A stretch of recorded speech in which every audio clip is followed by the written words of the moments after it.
Hello everyone, welcome to another Journal with me video with Journal with Dolly. It's Holly here, yay!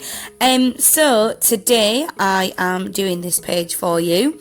This is all about my trip to the Cotswolds, and if you have watched my previous April creative journal flip through, then you have probably seen that page on there. Also, do you like my new setup? This is my new setup.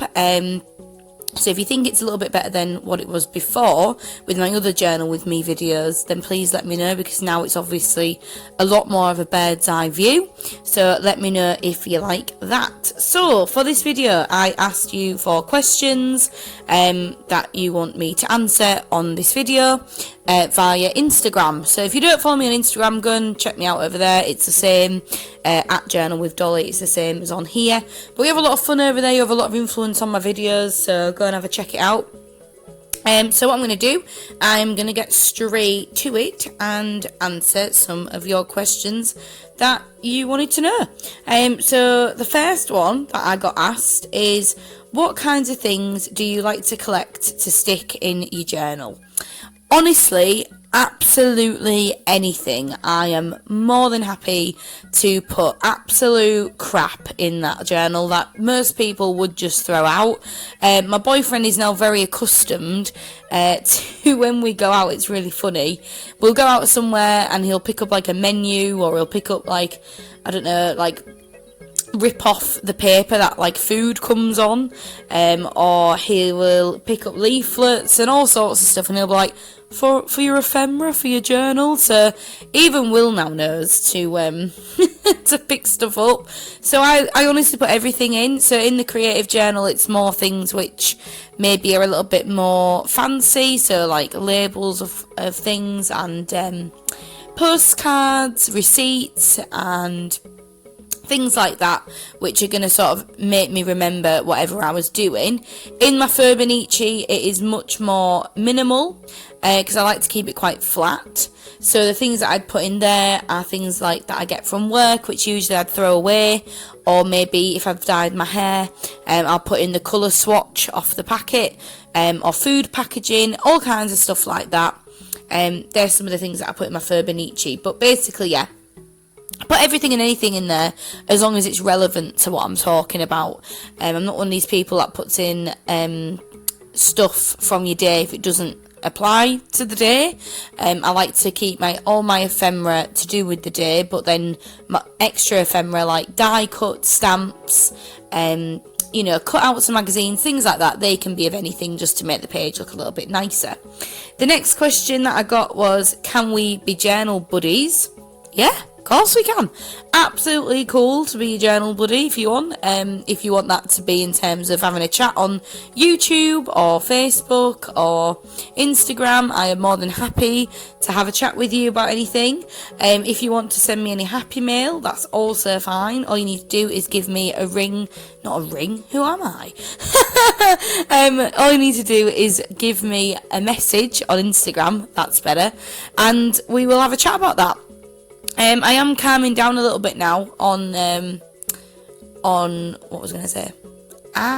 On sending happy mail out, just because it's getting to summertime, and yeah, I'm really needing to save my money.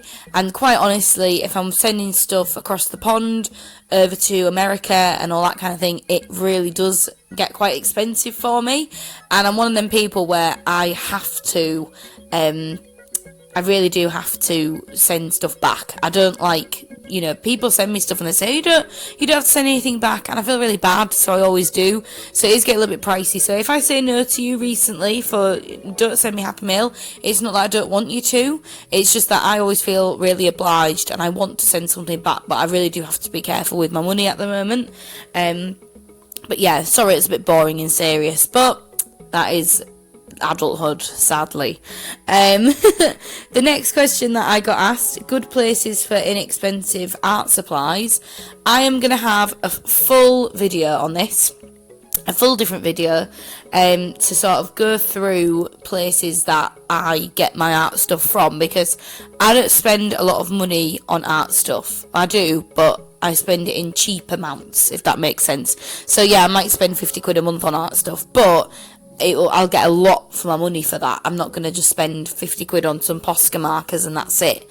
So yeah, I do buy it from cheap places, and often YouTubers for the journal community are usually in America, so I think it's actually going to be really nice to have a video that I'm going to be doing, which is going to be about UK shops that you can buy stuff from, because I hear about Hobby Lobby, Target, Walmart, Michael's, all these places, and I'm sure a lot of other British journalists do as well.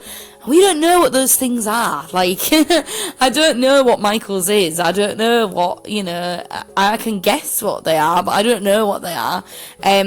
So I think it'd be nice to have a video which kind of explains in a little bit more detail about where you can get British things from.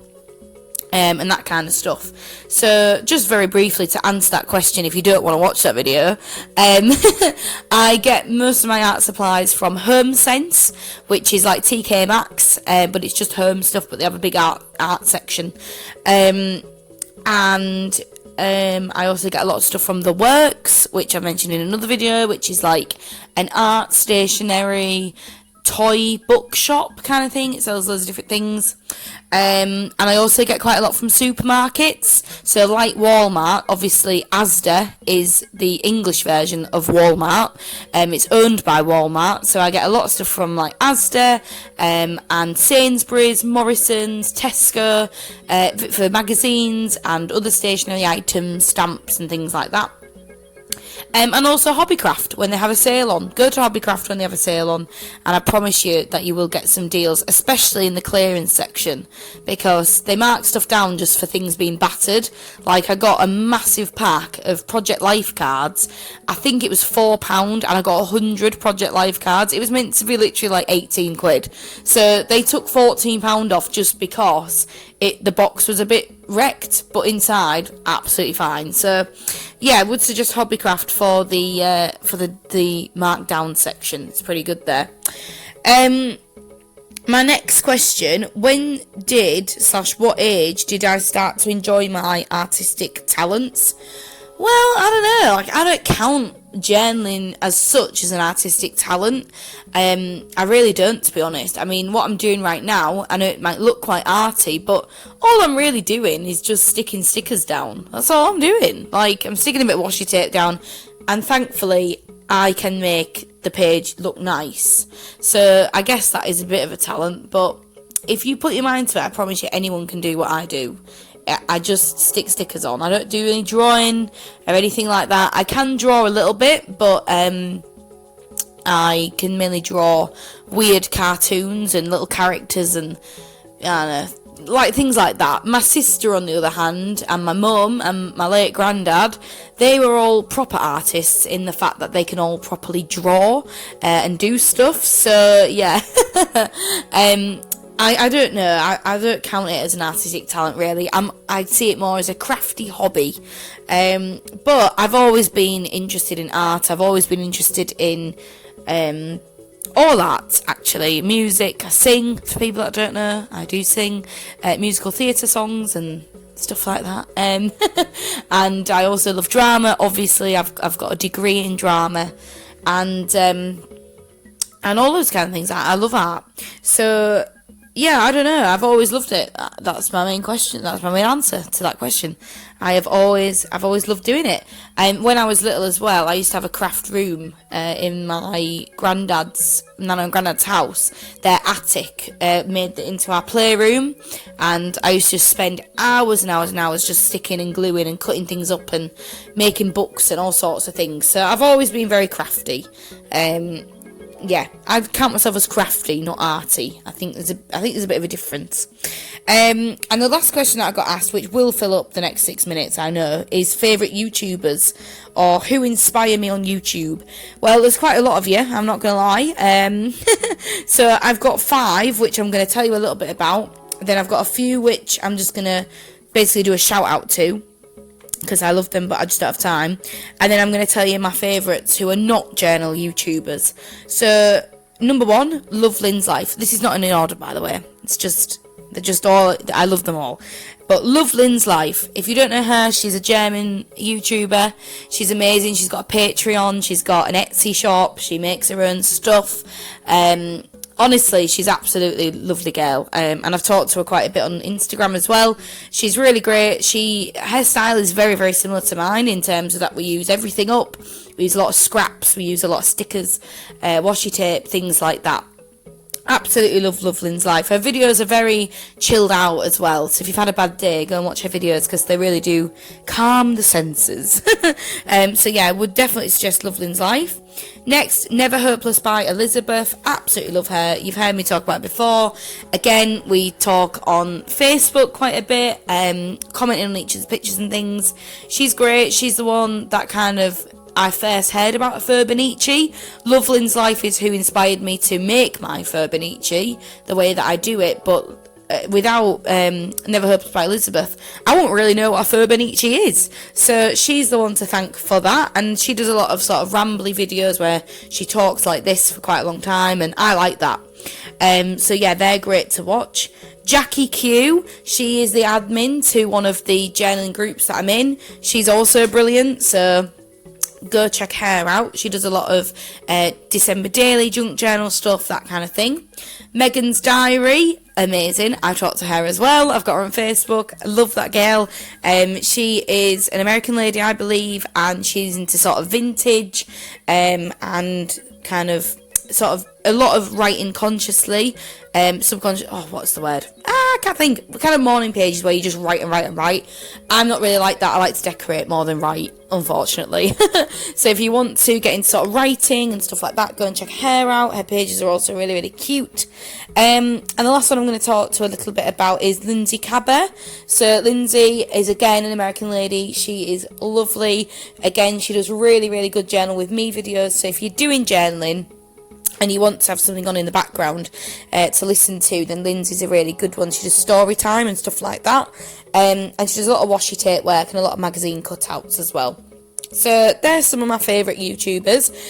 Other ones which I'm just going to sort of whack out. So I'm going to leave all these links, by the way, in the description box below. Crafty Hodges, AJ's Inspired Life, Johanna Clough, I can never pronounce her name, sorry. JournalTree, The Nerd Journals, Just a Blank Space, and Whittynovels. They are some of my favourite YouTubers, and honestly, there's so many of you. If I have forgotten you, on Jeannie as well, there's literally loads of you, so if I haven't mentioned you, please don't be sad. I love so many of you. My other favourite YouTubers who are not sort of journal ones, I've got a top 3 really, top 4, top 3. Emmy Made in Japan, oh, love her videos. They're all about weird recipes, retro recipes, very, very calming. She eats food from all around the world. She's got over 1 million subscribers. She's pretty popular. But yeah, Emmy, absolutely love her. Please go and check that channel out. Yo-Yo Max 12, another cooking channel. She does a lot of home cooked food and stuff. Absolutely love watching her. She's also very calming to watch. I love Threadbanger. Pretty strong language on that channel. If you don't like swearing or profanities, then I maybe wouldn't suggest going to watch Rob and Corinne, but I absolutely love them. They do a lot of DIY projects and things off Pinterest and see if they work and stuff. And finally, Helen Anderson, also known as Melon Lady a few years ago. She's fabulous. She's an English girl who does sort of vloggy style videos and all that kind of thing. She's really, really cool. A lot about body positivity. She's very quirky, has a lot of tattoos, stuff like that. So I'm really, really into her as well. So there are all your questions. If you have any more, then just go ahead onto Instagram and ask me. I am going to be doing a giveaway really soon, because obviously I've hit over 500 subscribers, but as I've said to you, money is a little bit tight at the moment, so what I'm going to be doing is I want to save up and do a proper big giveaway. I don't want to do a stupid little one just for the sake of it. I want it to be worthwhile, and I want to be able to send it as soon as the giveaway closes. So a giveaway will be coming up. I asked you what you wanted on Instagram. The overwhelming response was that you'd like a notebook and a set of gelatos. So that's what I'm going to be on the hunt for. I'm going to be seeing what I can do for you to get that together. And it will be open internationally, as all of my giveaways are, as most of you are abroad. So yeah, that's me pretty much wrapping up now. I hope you enjoyed watching my process whilst I've been rambling on. I hope I haven't spoken too fast today. I just wanted to make sure that I got through everything and that obviously I've answered all your questions and everything like that. So if you've got any more questions, leave them below. I may answer them now or in another video. Take care. Thanks very much. Bye.